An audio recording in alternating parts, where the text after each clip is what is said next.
All right, everybody, you know the deal. It is ring night is upon us. Celtics, Knicks, we got to get you set. The regular season is back. We're going full steam ahead. And to start the podcast here, we're going to hit you up with all of our predictions to start the season. Who's our NBA champion? What's the Final Four? And then when we talk about the Knicks, we got our guy, Alex Chataros from Knicks Fan TV to join us. This is a fun-ass episode. You know the deal. Let's lock in.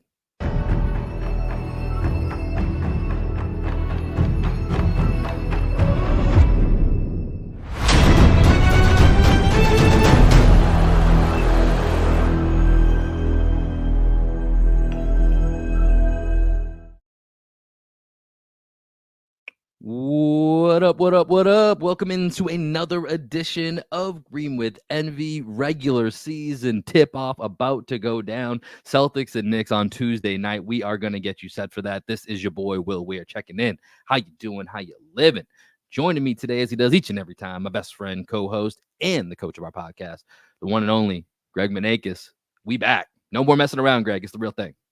We back, and as we record this, the Patriots are up on the Jaguars, 10-7 in London. Excited. Got it on my second monitor, baby. We got a real quarterback that can throw the ball more than 5 yards. That alone. I'm excited about Drake May. I'm excited Yeah. about Drake May. It's cool. Once we finish recording, I'm gonna go watch the end of that game because it's just fun to be able to talk football again and watch football again. Because aside from like the couple of Cam Newton games I watched when we first got him, man, I just have not been locked into the Patriots. Have not been locked into the Patriots. So second half of this podcast, not even second half, but coming up here, we've got a preview of the New York Knicks coming up with a friend of ours, Alex Chataros of Knicks Fan TV. He and I were talking a little Pats and Jets and just, man, how much it's been, well, for the Jets, it's been really, really rough for a couple decades now. But for even for Pats fans, I was saying, man, he's asking me how I feel about Drake May, and I was like, well, it's been several years since we had a quarterback that could throw the ball more than 5 yards down the field. So that alone, basically since Brady, because even Cam, after he got hurt after the first like 3 or 4 games, he wasn't able to throw the ball downfield anymore either. So it's been a while. So it's nice to have that back in our lives. But as I said, Celtics Knicks, big preview that we have with Alex Chataros for us to get into the Knicks season, as well as breaking down the opening night matchup. But real quick, before Greg and I get into our season predictions that we are going to stand on all season long, this means something to us, guys. We put our heart and soul into it. We are going to stand on these predictions all season for you. A couple of news and notes we want to make sure, as always, you guys are locked in and loaded with us and following us across all of our social medias. Specifically, make sure you guys are on our YouTube page. We do record all of our episodes are up on YouTube, so you can watch the whole thing if that's how you prefer to use our content. If you want to watch it on YouTube, want to listen to it on audio, we got the different options for you. And then to start the season, we've got a couple of dates locked in here with our friends over at Bleacher Report. So if you guys aren't on the Bleacher Report app, number one, go download the Bleacher Report app. Your boys, we're not always going to be able to give you post-game live streams that we have in the past. Some things have obviously changed, Greg and I's lives, so we're going to have a little bit more of a steady recording schedule here. But we do have a few Bleacher Report dates lined up to get you guys coverage right after a game ends, and that starts on October 26th, right after the Detroit Pistons game on Saturday. Come lock in with us on the Bleacher Report app, and then we'll also have you covered on November 24th, Sunday matinee against the T-Wolves. That's going to be a fun one. November 24th, right after that game, we will be on the Bleacher Report app, and then, of course, on November 29th against the Bulls. That will be another one. And Greg, do you know what that game is? I don't.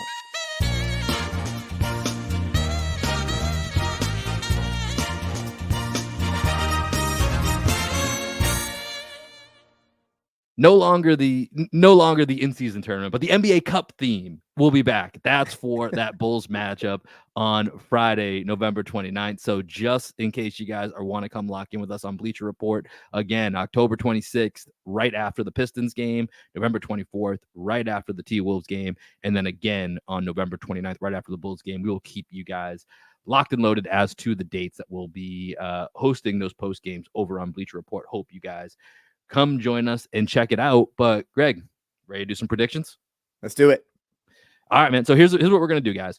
We are going to give you our top 8 in the East. We're going to give you our Final Four. Eastern Conference Finals and Western Conference Finals prediction. And then, of course, we are going to give you our finals prediction. Greg, top 8 in the East. Do you want me to go first, or do you want to go first? Let's see. I'm trying to pull up what I predicted yesterday. Shout out to our guy Liptak. I'll go first. Okay. Go ahead. Let's see what you got. So I've given it a little bit more thought since I kind of off the cuff responded.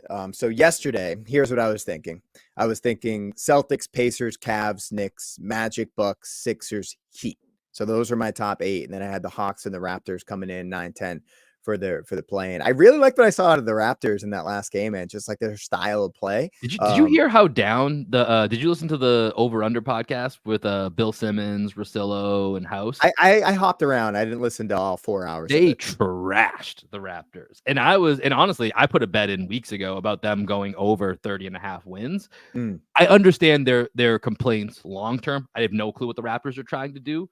But I feel like they have like they have guys, like they have real guys. I don't know. I don't know what it is long term, and the financials, as Russillo broke down, are very cloudy as to what that means long term. But like, I don't see why they're not a play-in team, which that's probably not a place a fan base wants. Especially if Scotty Barnes is dunking from the free throw line in games. Yeah, that was some crazy shit the other night. If you guys haven't seen that. I think the Raptors, just quick Raptors thoughts from the preseason. It seemed like they learned from the Indiana Pacers in the playoffs. They were flying up and down the court and like really just trying to push the pace on the Celtics after the first game. The Celtics just manhandled them. But anyways, so the only change I think I would make, I'm still going to go Celtics and Pacers 1-2. The Pacers, I just think they have this real identity offensively. Maybe it's a prisoner of the playoffs and the fact that they gave the Celtics the hardest issues, and they've kind of been a tough matchup for the Celtics over the past couple of years. But a full training camp of Pascal Siakam, full healthy year of Halliburton, like people kind of writing off that Halliburton was hurt the entire second half of the year. Hurt his leg against the Celtics when he hurt his hamstring. But I just like what they have there. They have an identity, as I said. Matherin's back. TJ McConnell's the best backup point guard in the league. Neesmith is just going to be a madman all year. Nembhard made his splash last year. I just think they have a lot of pieces, and I think they have a lot of depth and an identity. Great coach. So I think I'm going to keep them there at the 2 spot. I'm going to go Knicks 3rd. You're going to hear our conversation with Alex, and my biggest concern with the Knicks, besides Mikal Bridges shooting, is just overall depth. But I think that they have enough top end talent where they're just going to be a handful for teams throughout the year. So I'm going to go Knicks 3. So that's Celtics, Pacers, Knicks. 4, I'm going to go Magic. I think the Magic are going to figure out a way this season to get home court in the playoffs. Love Paolo Banchero. Love Wagner. I think KCP is one of my most underrated role players in the league. I love that. Jalen Suggs already out here gooning people, hurting Tyrese Maxey on purpose. Yeah, go check Sixers Twitter if you know what we're talking about. So I got Celtics, Pacers, Knicks, Magic. I'm going to go Cavs in the 5 spot there. Darius Garland's already talking about a revenge season for him. Donovan Mitchell, probably most underrated top 15 guy in the league. Another season of Evan Mobley there. I think Strus is out for the first 4 to 6 weeks, but he's a nice piece there. And then I'm going to go, let's see, Bucks, Sixers, Heat. That is, I mean, listen, I think it's going to be close, but that's really low for the Bucks and Sixers. So I'm assuming that's a lot pretty heavily invested in them just not being healthy. Yeah, man. And I mean, if your big offseason addition is Gary Trent Jr. Yeah, from a Bucks perspective. Like I said, I'm lower on the Bucks. They also got DeLon Wright. They got DeLon Wright. Yep. They got DeLon Wright. They got Taurean Prince. I mean, listen, I think for how limited their flexibility was with, you mentioned this when we talked with Alex, it sucks. The cap is making everything really out of whack to talk about what these moves are. For the limited moves they could make, Gary Trent, Taurean Prince, and DeLon Wright is not a bad offseason within perspective, but does it change much? I don't think so. And I'm with you. I am lower on them. I'm not quite playing level low, although it's crossed my mind. I don't have them in the play-in. I thought you had them 7th. Or you have the Sixers. I have the 6 or 7th. Yeah. Right. So either way, I think that's the Sixers one. I think is very interesting. That's interesting to hear you that low on the Sixers. I think it's more just Embiid hatred than actual basketball. to be That's honest with fair. you. And we talk about that. Tune to the very end of the podcast. We have a whole section dedicated to Joel Embiid. So let me give you mine here, Greg, because I think in certain ways we're aligned, even though my eight's going to be a little bit different. But I do think basically from either 2 to 8 or 3 through 8, it's going to be real tight. Like, I think it's going to be within a game or two. It's going to be a little like the West last year, where we won't know until the final day what it all shapes out to. But for me, I've got the Celtics at 1. I think that's the easiest staple. I just think it's going to be hard for I don't know if they're going to coast as much as they did last year, because I think the East is just really good, but the bottom is so bad. And the more games they have, the Celtics have a cupcake schedule to start the season, so they're Celtics going to win get the off in-season to. tournament, Will? NBA Cup? They in I Vegas don't this know, year? man. I don't know, man. That tournament is so, up in the air. Who knows? I mean, like, it's kind of made for the Lakers, right? Like, the reason, like, we saw LeBron in the Olympics for a game for small segments. Yeah, that's great for a team like that. So I don't know. Who knows what's going to happen with that? We'll have to see how it breaks out. But okay, for the East, I got Celtics at 1. I've got the Knicks at 2. I got the Magic at 3. So we're aligned on the Magic getting home The court top 4 advantage home in the court, first yeah. round. I've got the 76ers at 4, mostly a belief in Tyrese Maxey there, and that if he can get enough Maxey's games awesome. with Paul George and Embiid, that should level the tides, that they can still get themselves into a top 4 seed. 5, I got the Bucks, entirely a respect out of just to Giannis. That's all I have for that team. I'm not a believer in that team, but I have them at the 5 seed. Cavs, got them at the 6 seed. I just think I don't know. They're a 4 through 6 seed. That's just their destiny, and I think they're too good to be a play-in team. So that's my only reasoning for keeping them out of the play-in. Pacers, like I said, you have them at the 2 seed. I got them at the 7 seed. I think either one is entirely reasonable and likely, and like I might just be undervaluing, because they are one of the few teams that has continuity and an identity. So I've got them at 7, but they could certainly be higher.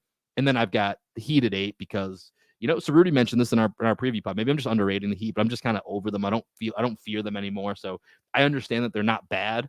I don't think they're great either. So 8 seed feels about right. So Celtics, Knicks, Magic, Sixers, Bucks, Cavs, Pacers, Heat. So we have the same 8, just the order is a little bit different outside of the 1 and the 8. That's which I think is kind of what will probably play out. So that leads us to, let's do Eastern Conference here.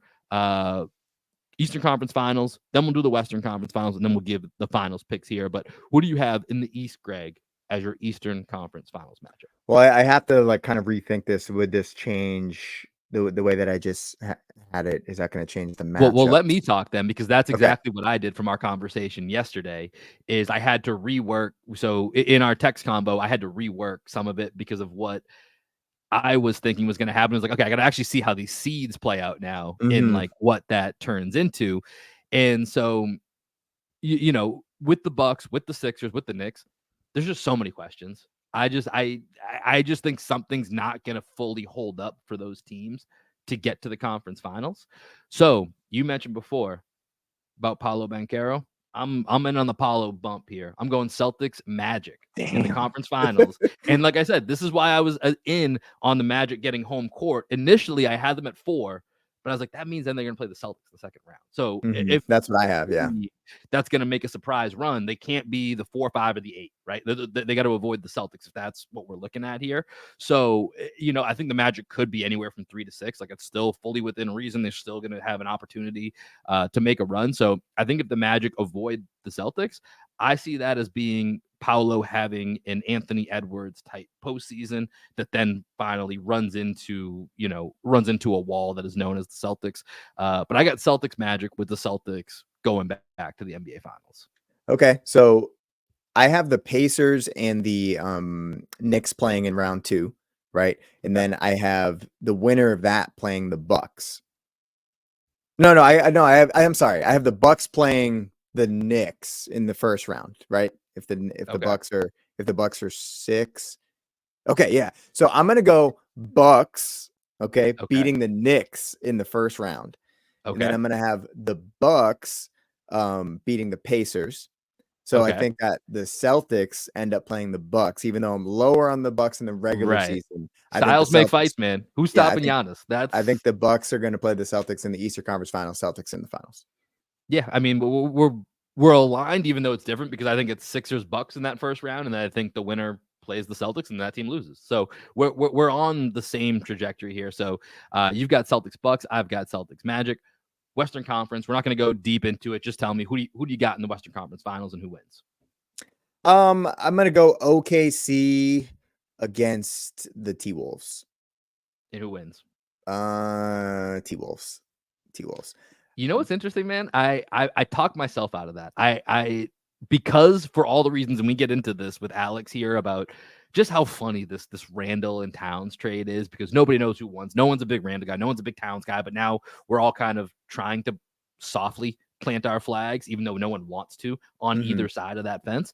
And I was like, maybe it is the Wolves, because I just kind of they have a lot, right? Like the 2-for-1. The more I look at it, I'm like, even if I don't think Randall's a great fit, like maybe it can work. But There's ultimately, just so many I just moments where Towns was on the bench for them last year, you know what I mean? It's like right, obviously he played great against the Nuggets, but Naz Reid was awesome for them in certain moments where Towns was just sitting there waving a towel on the bench. Now they have DiVincenzo. I think their mhm. closing five is a better closing five now that they could potentially throw out. Like if you need to get Gobert off the fucking court, when you go Edwards, DiVincenzo, McDaniels, Randall, and Naz Reid, like kind of a nice Right. Like lineup. that's kind of a nice vibe. I think, yeah, I'm just throughout the season and throughout even a game, like there's gonna be, I don't know, it's gonna be interesting to see how Finch works the Randall Reed Gobert trio. Like that's gonna determine their season for me. How does that Mhm. rotation work and make sense? Either way, I talked myself out of them. I went with Thunder Nuggets in the that sounds like a Okay. food, actually. Thunder Nuggets. That sounds like a good fast food chain. I went with Thunder versus Nuggets, and I don't know. I'm just leaning into Jokic. Let's go Celtics versus Nuggets in the Okay. in the Yeah, in we the get the in the matchup, NBA Finals. the It's the finals that matchup never that I've was. now predicted for I think basically 3 straight years. Hasn't happened yet. This will be the year. Celtics versus Nuggets, and I got Celtics over Nuggets in 6. I think it just eventually, Jokic is gonna be Jokic, gonna be a problem. Jamal Murray is the biggest question for them all season. We'll see if he returns the form. If he doesn't, they certainly won't be in the NBA Finals, I don't think. But Mm. at the end of the day, when they play the Celtics, I think it's going to catch up with them. Just over the last couple of seasons, losing Bruce Brown, losing KCP, Jeff Green, not really just replacing Jeff Green, not necessarily just losing Jeff Green, but not really replacing that, having to rely on these young guys and Russ. I think eventually that catches up, and the Celtics, if they're healthy, this is the matchup we've been waiting for. Celtics over Nuggets in 6 is my finals. I like it. I like it. So neither of us have the Mavs in the conference finals or in the finals. So No, last year was a fluke, I guess. I don't know if it's a fluke, but yeah, I'm just not as high on them. I'm not as high on them. And so you have Celtics over Thunder. Is T-Wolves. that what you just T-Wolves. over the Timberwolves in how many Yeah. games? I'll go 7. I think we're gonna get a really competitive NBA finals. Love it. That sounds great. That'd be great for starting 5 season 2. Let's get Jason Tatum versus Anthony Edwards. Jason Tatum and Jaylen Brown versus Anthony Edwards and the T-Wolves. Yeah, that's our predictions. We'll stand on that. We'll check back in, see how that looks later in the year. But for now, let's focus on opening night. Celtics, Knicks. It's going down. Coming up right here after the break, our guy Alex Chataros of Knicks Fan TV joins us for all things that you need to know. Celtics and Knicks. See you on the other side.